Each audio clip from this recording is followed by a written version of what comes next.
రంగారెడ్డి జిల్లా ఇబ్రహీంపట్నం నియోజకవర్గంలో మహిళా సంక్షేమానికి రాష్ట్ర ప్రభుత్వం అధిక ప్రాధాన్యత ఇస్తుందని ఎమ్మెల్యే మల్రెడ్డి రంగారెడ్డి స్పష్టం చేశారు. ఆదిబట్ల సర్కిల్ పరిధిలోని మన్నెగూడ జేజేఎంఆర్ గార్డెన్స్లో నిర్వహించిన ఇందిరమ్మ మహిళా శక్తి కార్యక్రమంలో ఆయన పాల్గొన్నారు. మహిళల ఆత్మగౌరవం, ఆర్థిక సాధికారితే కాంగ్రెస్ ప్రభుత్వ ప్రధాన లక్ష్యమని అన్నారు. ప్రతి మహిళకు ప్రభుత్వ సంక్షేమ పథకాలు ఫలాలు చేరేలా ప్రభుత్వం ప్రత్యేక చర్యలు చేపడుతోందని ఎమ్మెల్యే తెలిపారు.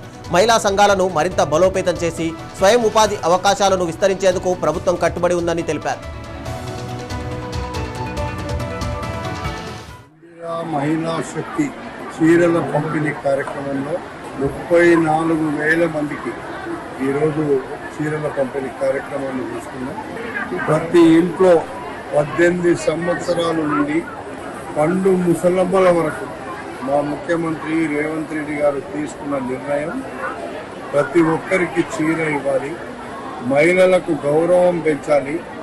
ఒక అన్నగా ఒక తమ్మునిగా మేమందరం కలిసి ఈరోజు వాళ్ళ గౌరవం పెంచడానికి మాత్రమే ఈ చీరలు ఆడబిడ్డలకు ఇస్తున్నాం తప్ప ఇంకొకటి కాదు.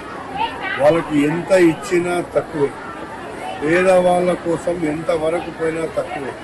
ఎందుకంటే గడిచిన 10 సంవత్సరాలు దోసుకొని దాసుకొని 1,000 కోట్ల రూపాయలు దండుకున్న దుర్మార్గులు 10 సంవత్సరాలు ఈ తెలంగాణ రాష్ట్రాన్ని పూర్తిగా అవినీతి మయములో ముంచి ఆ రోజు చేసినటువంటి వాళ్ళు చేసినటువంటి ధ్వంసం ఈరోజు మేము వికాస్